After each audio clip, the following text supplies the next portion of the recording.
Los problemas de gobernabilidad son una preocupación que recorre a casi todos los países de América Latina. Por eso, una de las discusiones que se reproduce en el continente es el de los gobiernos de coalición, y México no es una excepción. Aquí también hay preocupación entre la clase política sobre cómo gobernar en situaciones de fragmentación política y con gobiernos minoritarios como el que probablemente dejen las urnas en 2018. Vamos a hablar de esto hoy en Opiniones Encontradas con dos legisladores y un representante de la OEA que vienen a nuestro país a participar en un foro sobre movimientos progresistas. Soy José Buendía, muchas gracias por estar con nosotros en este programa en el que todas las ideas se pueden cuestionar siempre que se debatan. Acompáñenme a ver unos datos de contexto, sobre todo qué es lo que se ha avanzado sobre este tema de los gobiernos de coalición en el país, y regresamos aquí a nuestro foro a tener nuestra discusión de hoy. En la clase política se extiende la preocupación sobre la gobernabilidad después de 2018, gane quien gane la presidencia ese año, debido a la fragmentación política que podría hacer que nadie se imponga en las urnas con menos de 30% de la votación. Con una presidencia de apoyo minoritario, el partido que gobierne el siguiente sexenio recibirá además un país con grandes retos para la gobernabilidad por la violencia y el crimen, y la falta de crecimiento suficiente, pobreza y la necesidad de remodelar el Estado, y previsiblemente sin contar con mayoría en el Congreso. En ese contexto, los presidentes de la mesa directiva de la Cámara de Diputados y de la Junta de Coordinación Política, así como los vicecoordinadores del PRD, propusieron reformar los artículos 74, 76 y 89 de la Constitución para conformar gobiernos de coalición ante la posibilidad de que ningún partido gane la presidencia con más de 30% de los votos. La novedad de su propuesta es que, a diferencia de otra reforma de 2014, pretende lograr que la formación de coaliciones de gobierno sea una obligación del presidente electo cuando en alguna de las dos cámaras no tenga la mayoría absoluta. En efecto, la iniciativa trata de atajar el problema de la gobernabilidad en un contexto de pérdida de representatividad de los tres grandes partidos y de fragmentación política por el aumento de ellos, la fuerza del ascenso de una cuarta fuerza con Morena y de los independientes. Los candidatos y legisladores de los principales partidos temen a la ingobernabilidad por la falta de mayorías claras y estables en el Congreso. El próximo Ejecutivo tendrá que asegurar acuerdos con el Legislativo sin mayoría en el Legislativo. ¿Es viable una fórmula de gobiernos de coalición en un sistema presidencial? ¿Cuál es la experiencia internacional? El presidente Enrique Peña Nieto dijo que, en su opinión, en el país los gobiernos de coalición son una ficción. El expresidente del IFE, José Woldenberg, el expresidente del PRI, Manlio Fabio Beltrones, y el senador panista Roberto Gil Suart coincidieron en la necesidad de establecer la segunda vuelta electoral y los gobiernos de coalición con el fin de generar condiciones de gobernabilidad. Beltrones señaló que el modelo político de México está agotado, pues hay una fragmentación de tres opciones y una cuarta, que viene emergiendo, que nos está avisando que nos debemos preparar para una nueva gobernabilidad.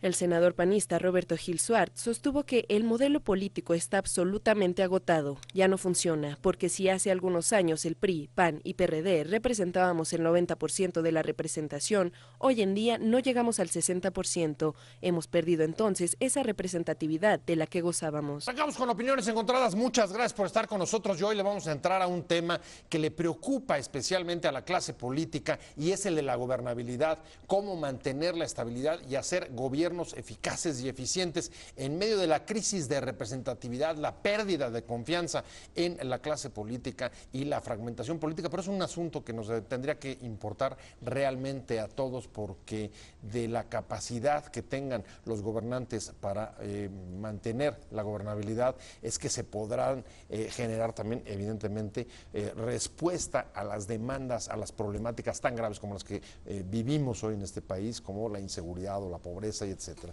Pero no es un asunto local, es un asunto que recorre América Latina, incluso más allá Europa y otras democracias del mundo, y por eso me da mucho gusto que estén aquí con nosotros para discutir y compartir los puntos de vista y las experiencias internacionales que hay sobre esta materia.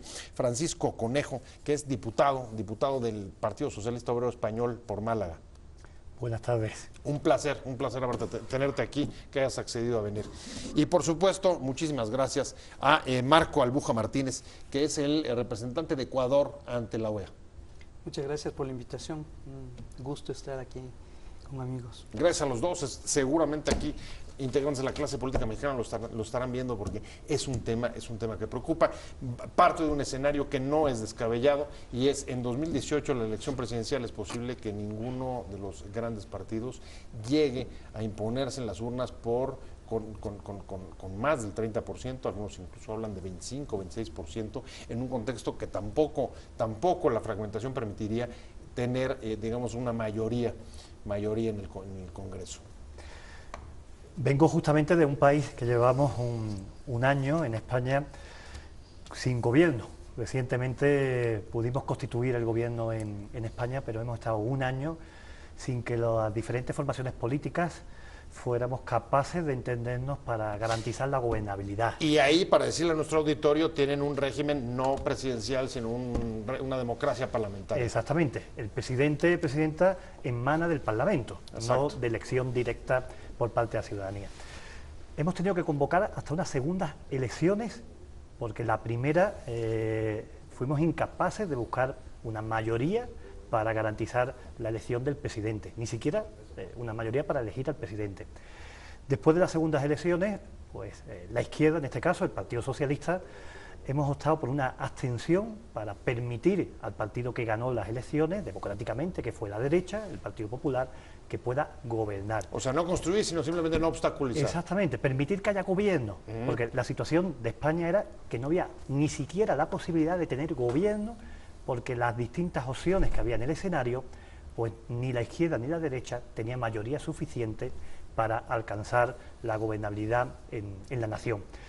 Esa abstención, y quiero ponerlo en valor, ha servido pues para que tengamos gobierno y para que la legislatura comience y se pueda buscar puntos de encuentro entre el Parlamento y el Gobierno. Y quiero poner encima de la mesa una reflexión que me parece interesante.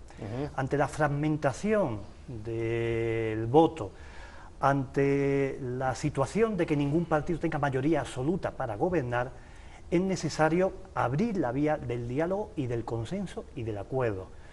Ojo, no lo defino solamente cuando no hay mayoría absoluta, yo creo que debe ser una práctica habitual en la política. O sea, a ver, si te leo rápido y voy contigo, digamos que no solamente es un asunto de deseo, sino prácticamente de necesidad.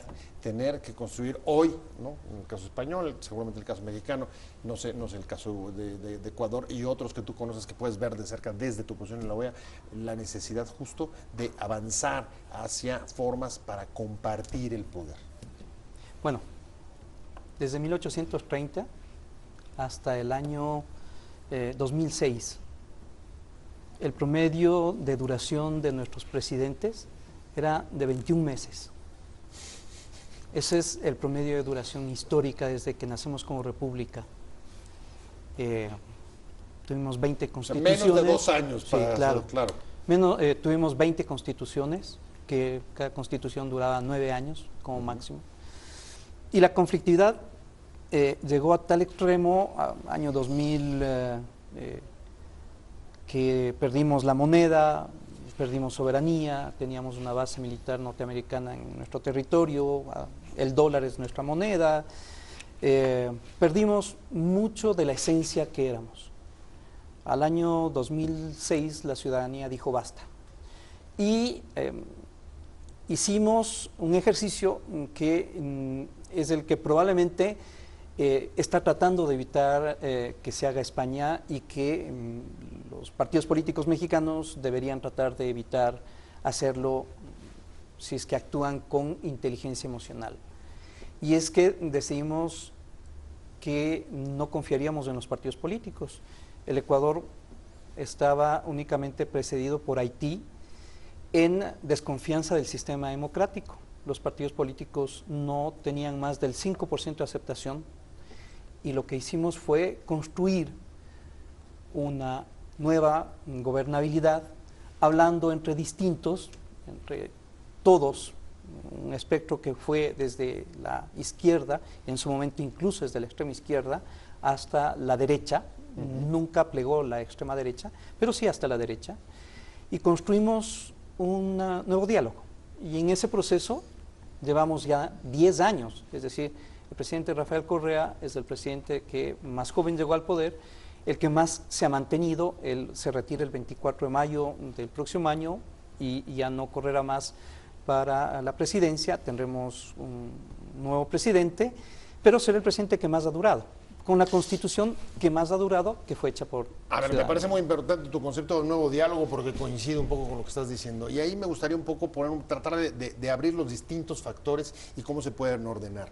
En el caso mexicano tenemos algunas iniciativas, por ejemplo, para hacer no voluntario, sino obligatorio, no se han aprobado desde luego en el Congreso, los gobiernos de coalición a partir de cierto umbral. Y se está discutiendo o hay un debate sobre las segundas vueltas. ¿Qué es lo que iría primero? La construcción de este debate público, de este diálogo entre la pluralidad política y me imagino que social también, o las modificaciones en el Congreso.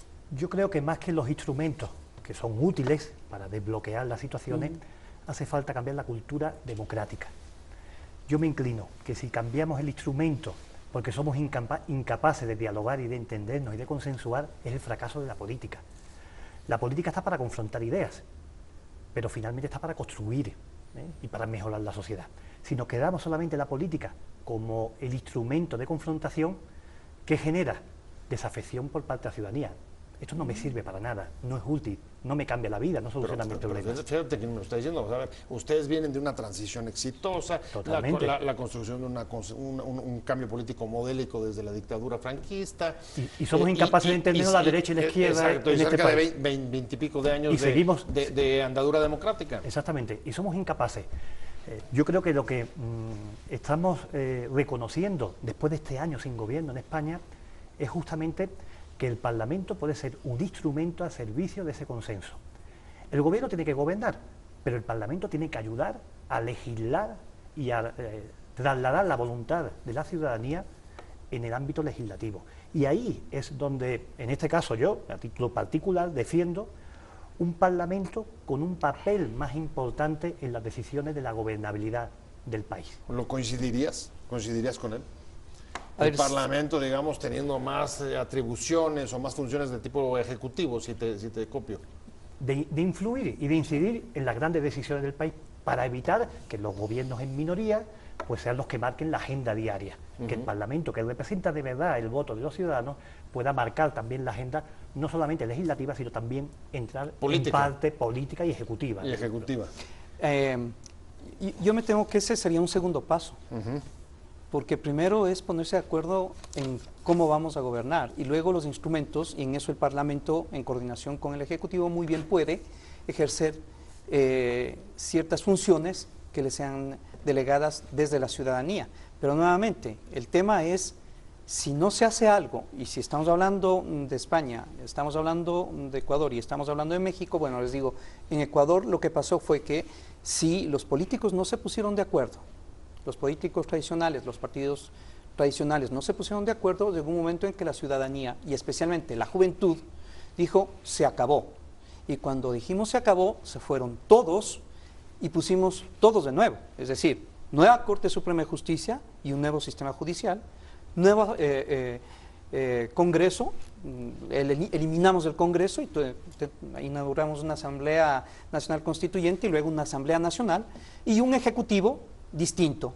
Entonces, mandamos a todos a su casa. Por eso digo, lo primero es ponernos de acuerdo en que efectivamente lo podemos salvar desde el diálogo entre los partidos existentes en este momento, o hay una ruptura desde la sociedad y desde los jóvenes que estamos viendo en México, en España y que lo vimos en el Ecuador en el año 2005. Ahí percibo un factor adicional y es, a ver, lo que estás planteando es, a ver, esto pasa también, digamos, los cambios de cultura política pasan por cambios generacionales en la clase política.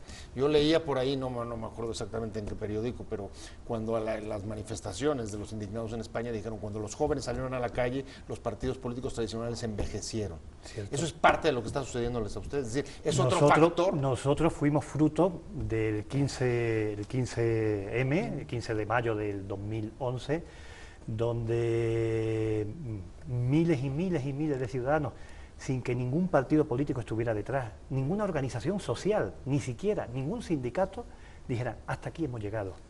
Estamos en contra de los recortes, de la política de empobrecimiento, de la corrupción, de la política establecida no al servicio de la ciudadanía, sino de los políticos.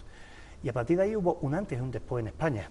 donde los partidos tradicionales empezamos a perder apoyo en la ciudadanía y donde aparecen nuevos partidos Podemos, emergentes, por ejemplo, Podemos o Ciudadanos. Ciudadanos, en el centro izquierda, en la izquierda y en el centro derecha. Por tanto, hay un antes y un después. Es decir, la ciudadanía es capaz de salir a la calle y plantear de que quiere una política diferente. Pero yo también quiero poner encima de la mesa algo que creo que es importante. No podemos ir al pensamiento único. Es decir, cuando estamos hablando de diálogo y de consenso, yo no comparto grandes coaliciones de derecha y de izquierda. Creo que eso no es la solución. Aquí o que gobierne la izquierda o que gobierne la derecha. Lo suyo sería que la ciudadanía le dé una mayoría a uno o a otro, ¿no? Pero si no hay mayoría, hagamos el contrapeso de la izquierda y la derecha, que es lo que los ciudadanos han pedido, ¿no? Es decir, no podemos defender el pensamiento único porque la sociedad es muy diferente y muy diversa. Y no es lo mismo las soluciones que puede plantear la derecha mexicana a la izquierda mexicana. Es decir, una coalición de derecha y de izquierda mexicana es difícil que se pongan de acuerdo en un programa económico y social. Sin embargo, en el Parlamento podrán acordar determinadas políticas cediendo parte de sus idearios, O sea, a ver, tanto la derecha como la izquierda, en caso de que no haya mayoría. Las coaliciones tienen límites y no se pueden borrar las fronteras entre la derecha y la izquierda. Hablando sobre los problemas de tener gobiernos eficaces, de tener gobiernos eficientes, no solamente en México, sino en el mundo, con el diputado del Partido Socialista Obrero Español, Francisco Conejo, y con Marco Albuja Martínez, que es el representante de Ecuador ante la Organización de Estados Americanos. Me quedé contigo, Marco, y en México hemos tenido un par de experiencias, digamos, en el contexto de lo que estamos hablando. Uno fue el Pacto por México, los tres partidos mayoritarios que en algún momento representaron el 90% de los votos y que hoy no llegan ni a 60, armaron el Pacto por México, una agenda de 90 iniciativas de reformas estructurales. Y la otra, acuerdos electorales en los estados, sobre todo ahí donde no había habido alternancia. Estas dos experiencias, sin embargo, en ninguno de los dos casos han asegurado, digamos, avanzar en mayor gobernabilidad. ¿Cómo ves tú? En el Ecuador, hasta el año 2006, todos los partidos en su momento pactaron con todos los partidos. Derecha con izquierda, izquierda con centro, derecha con... Todos hicieron todo tipo de alianzas para asegurarse el poder y la alternancia, pero no para asegurar el bienestar de la ciudadanía.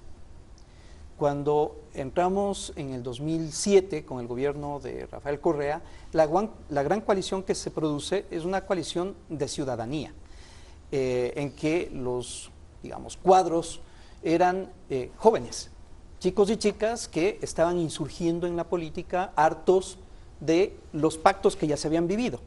Pero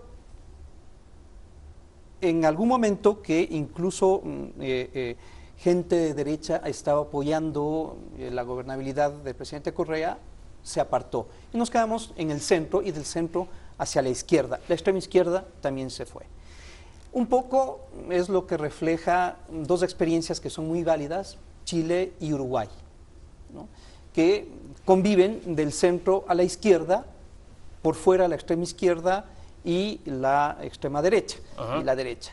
Pero conviven y hay una alternancia con dificultades, con problemas, y los mismos lo tenemos en el Ecuador. No es un nicho de rosas el que estamos viviendo dentro del movimiento Alianza País, pero ya vamos en enero 10 años en el poder y esperamos, sin el presidente Rafael Correa, ganar las próximas elecciones, justamente porque la coalición se produjo a nivel de ciudadanía.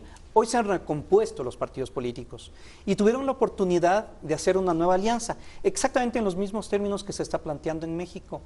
La semana pasada ya se rompió y ahora en el Ecuador tenemos nuevamente 6 candidatos a la presidencia que van desde la extrema derecha hasta la extrema izquierda. No pueden ponerse de acuerdo los viejos partidos políticos porque de lo que se trata es de distribuirse el poder y no de acercarse al bienestar de la ciudadanía.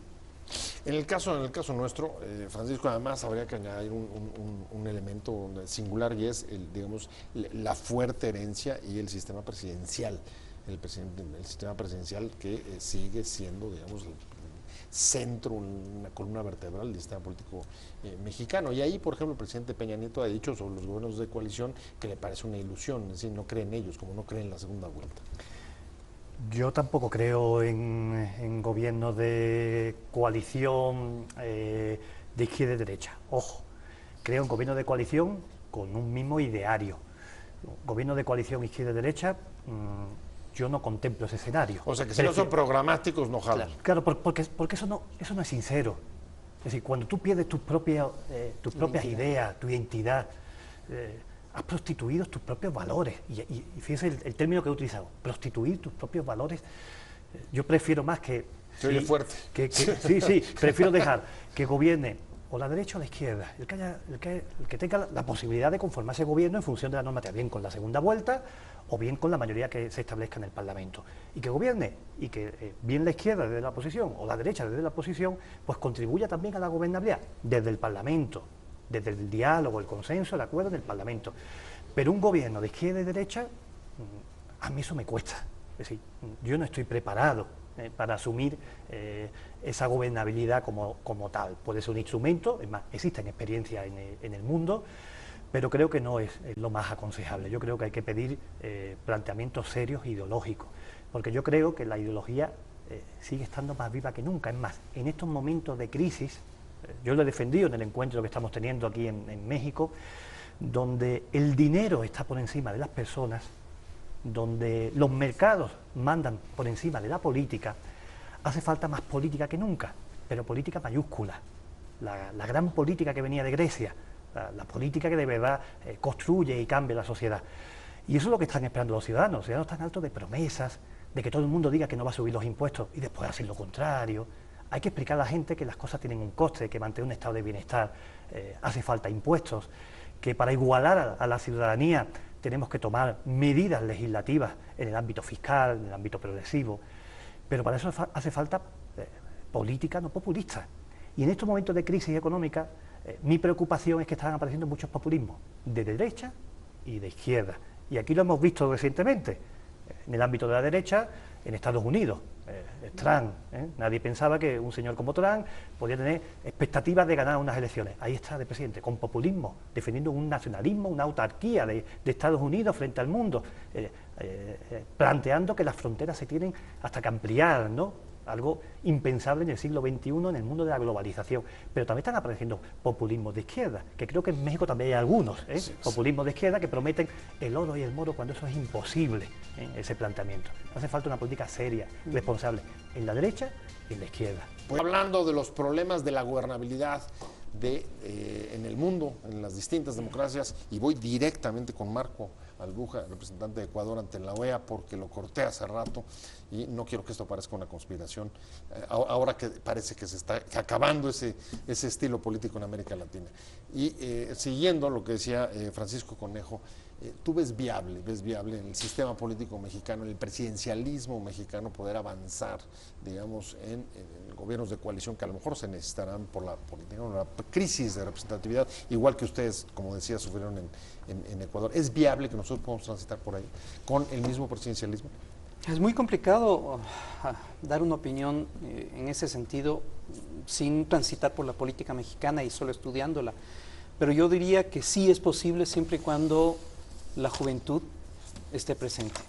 Y me parece que cuando hablamos de juventud significa no los cuadros formados en los partidos políticos que ya vienen arrastrando una herencia que es la que no queremos.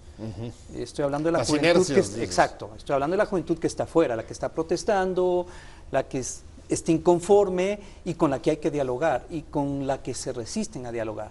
Me parece que si algo, el toque que está faltando en México para construir ese puente de gobernabilidad es la presión, acercarse a la gente que quiere un cambio. Y ojo, o lo que no está produciendo, también esa es la otra manera de verlo, lo que no está produciendo el cambio es la falta de presión suficiente de la juventud. Sí, claro, pero es que el problema es que el momento en que, y estoy hablando desde cuando yo estuve del otro lado, es decir, desde cuando presioné, el problema es que cuando comenzamos a presionar ya no nos vamos a detener. Y eso es lo que pasó en Ecuador. Debíamos tener 2 presidentes en 10 años y tuvimos 9 presidentes, porque les votábamos cada vez que no cumplían con lo que debían cumplir. Pero ojo, ni aún cumpliendo te garantiza gobernabilidad. Es decir, El presidente Correa ha cumplido no solo con lo que dijo que iba a hacer, sino muchísimo más en términos de pobreza, de educación, de salud, en cumplir con todos los requerimientos que la ciudadanía quiso, pero aún así, eso no le asegura la gobernabilidad al próximo gobierno.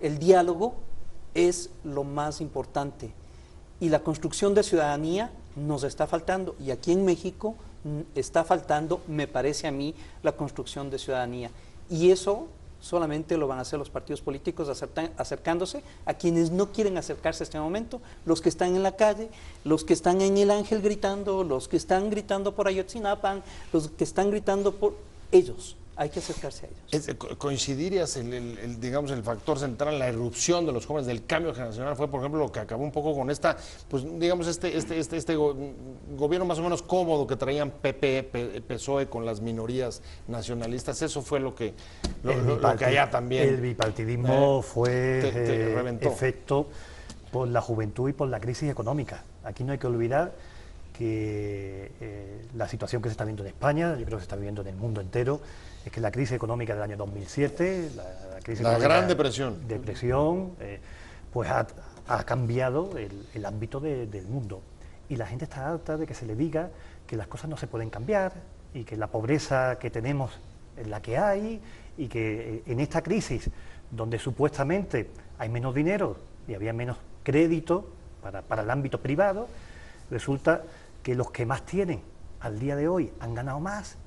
Concentración de la riqueza. Y tenemos a más pobres que antes. Es decir, en una crisis económica y financiera, supuestamente de los poderosos, de los financieros, resulta que estos señores en 2 años han sido capaces de adaptarse a la crisis y han convertido la crisis en una oportunidad para ganar más.